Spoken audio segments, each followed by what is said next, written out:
A few years ago, during the fall and early winter of 2019, my husband, our kids, and I were temporarily staying at his father's house while we looked for a place to rent.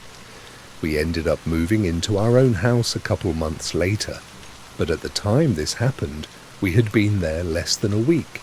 The house was small but very open. The kitchen, dining room, and living room were all connected as one large space.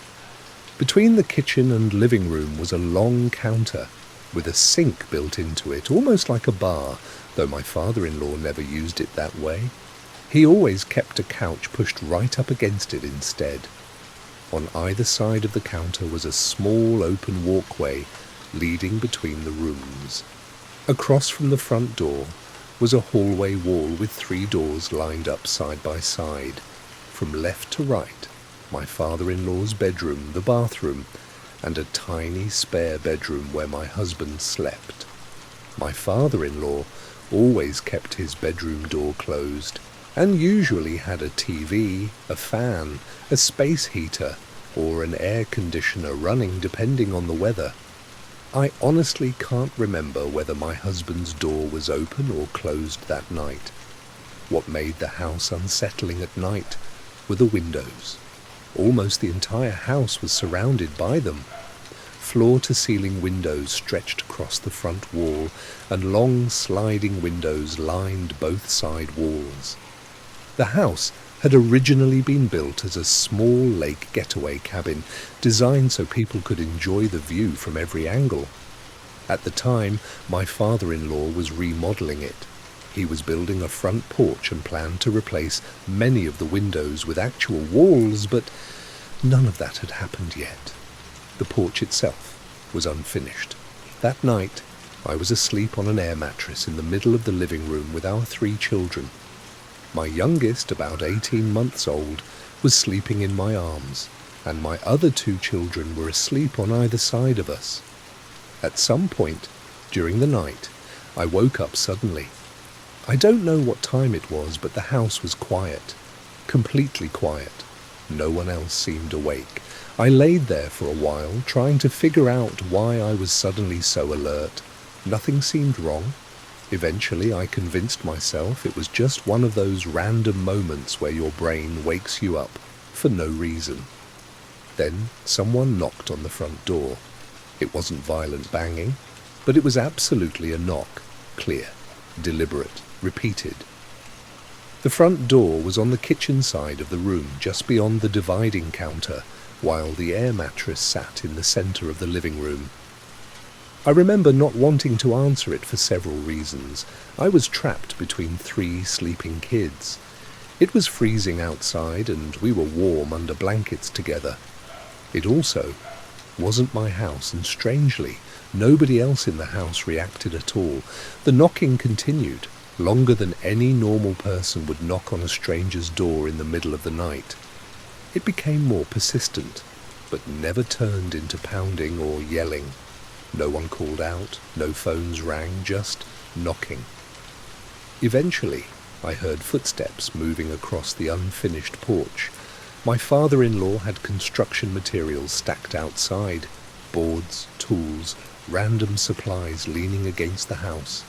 I never heard any clanging or tripping, but whoever was outside sounded like they were carefully stepping around those materials.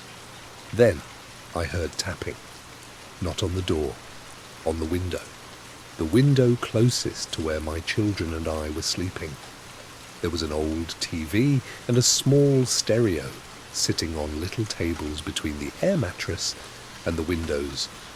I was laying with my back toward the glass, but the tapping came directly from the section of window that would have been right in front of my face if I had rolled over. An entire wall of windows, and somehow whoever was outside chose the exact spot nearest to us. Tap, tap, tap. I don't think I took a single breath while it was happening. I just laid there frozen, staring into the darkness of the room, while my children slept beside me. Finally, the tapping stopped. Then I heard footsteps walking away. And this is the part that still terrifies me. The footsteps sounded like they were walking across sheets of tin. If you've ever heard someone walk on metal roofing, you know the sound immediately. It's unmistakable. The footsteps continued all the way to the far end of the porch near the driveway before finally stopping. The next morning I realized something horrifying. The only sheets of tin outside the house were already installed as the roof over the unfinished porch.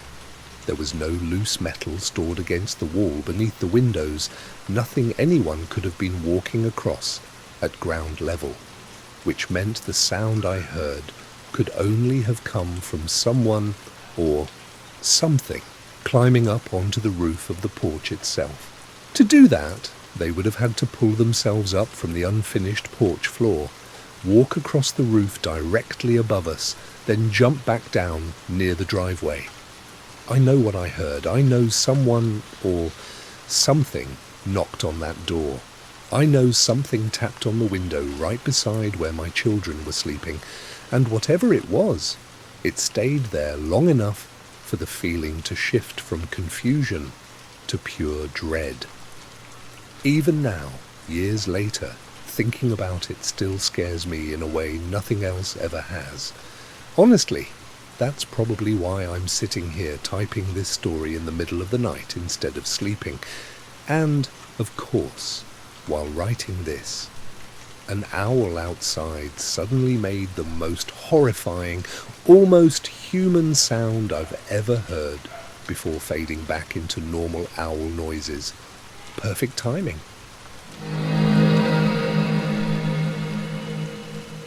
I worked as a dispatcher for a small ambulance station near a fairly large city in the middle of the United States. I'm going to tell one of the most unusual cases I experienced there. We had a patient. Let's call her Susan. She was in her late 70s and on dialysis. One of our services was transporting patients like her to and from regular medical appointments, especially those who were elderly, ill, or disabled. Susan lived with her son, David, who was in his late 40s. Over time, we got to know both of them very well. She had dialysis 3 times a week, and, like clockwork, one of our units would pick her up, take her to treatment, and bring her home. It became routine for everyone at the station.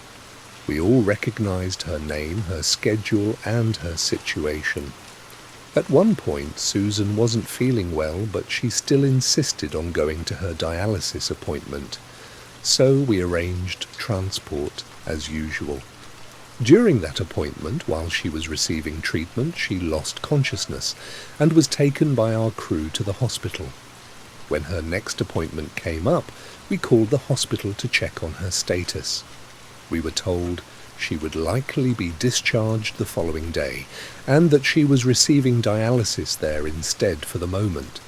But when the next scheduled transport arrived, things started to feel off. The hospital told us she had already been discharged. That was unusual because we were typically the only ones coordinating her transportation, and we had not been involved in any pickup. We moved on and contacted her son, David. He told us she wasn't feeling well and might be going back to the hospital. We told him to call us if she needed transport, and we cancelled the trip. At the next appointment, the same thing happened.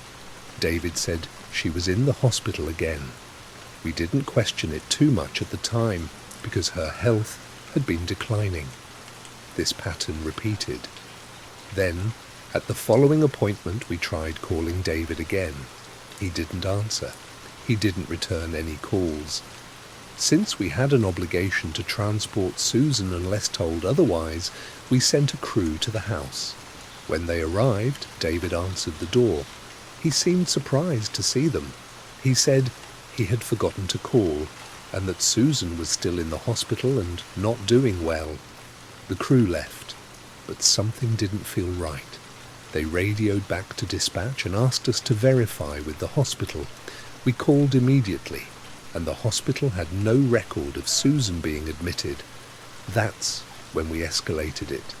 We requested a welfare check at the home. For the rest of that day, we heard nothing. The next morning, I took the first call of my shift. It was a sheriff's office calling back about the welfare check. The deputy sounded serious, and I immediately knew something was wrong. He explained that when officers arrived at the home, David told them his mother was sick, but that she was at home, not in the hospital. He eventually allowed them inside to check on her.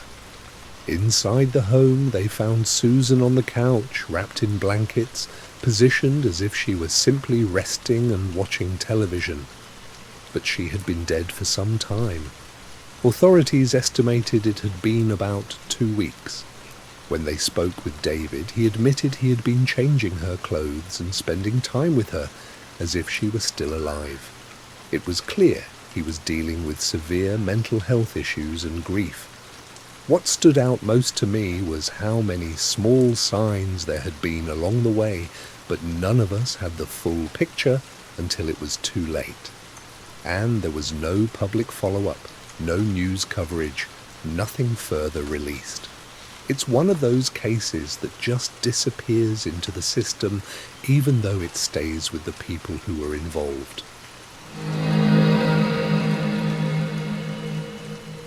This happened about 13 years ago, when I was a sophomore in college at a small liberal arts school in Suffolk County, New York. Early in my freshman year, I fell in with a tight-knit group of theatre students. There were 6 guys, including myself and 1 girl. We were all into horror movies, ghost stories, and anything remotely unsettling. I had found my people. Freshman year was difficult, but that group made it bearable. We kept each other afloat. By sophomore year, around October, as Halloween approached, we decided we wanted to do something stupid and memorable. We talked about finding a remote, creepy wooded area nearby and going out at night to scare ourselves. After some research, we found a spot about 30 minutes away. It was known locally for being isolated with reports of paranormal activity. Perfect. 7 of us split into 2 cars and drove out that night. To set the scene, you turn off a busy main road lined with strip malls and restaurants, and almost immediately everything changes. It becomes pitch black. Heavy woods on both sides, winding roads, very few streetlights, very few houses. It was the kind of place where, without GPS, you could easily get lost. We all made sure our phones were charged and we had flashlights, but the plan was simple. Drive until we felt like stopping, then explore. We turned off the main road and drove deeper into the network of back roads for about 30 minutes. We were intentionally trying to get a little lost, picking turns at random. Eventually, we came upon a large log blocking the road, a dead end. We got out to investigate and stepped over it. Beyond it were 2 narrow trails splitting in different directions. We took it as our cue. Flashlights out, ghost hunting mode on. We flipped a coin and chose the trail on the right. The path was extremely narrow, forcing us to walk single file so branches wouldn't hit us. I ended up at the back of the group. Normally I'm fairly rational, but the deeper we went, the more uneasy I felt. I kept hearing noises in the woods and had this persistent feeling that we were being watched. Nobody else seemed to react, so I told myself it was just my imagination. That was the point of being there anyway, to get scared. And there were 7 of us, college students. Nothing out there should have been a real threat. We walked for about 20 minutes. Just when it felt like it would never end, the trees opened up into a massive clearing. It looked almost unreal in scale, like an overgrown golf course, but wild and unmaintained. Trees surrounded the entire field, and we couldn't see where it ended. We were relieved to be out of the tight trail, but none of us expected something that large. One of my friends pointed and said, "Hey, check that out." Across the field stood an old, dilapidated house. We walked toward it cautiously. No lights, no cars, no signs of life. When we reached it, we saw that the doors and windows were all boarded up. I managed to peek through a gap in one of the boards. Inside was an old white couch wrapped in plastic, and otherwise an empty room. Whatever this place had been, it had been abandoned for a long time. There was no way inside, and honestly none of us wanted to try. We backed away toward the edge of the trail to regroup and figure out what to do next. That's when one of my friends, Mark, suddenly stopped. His entire expression changed. He pointed across the field. We all followed his gaze.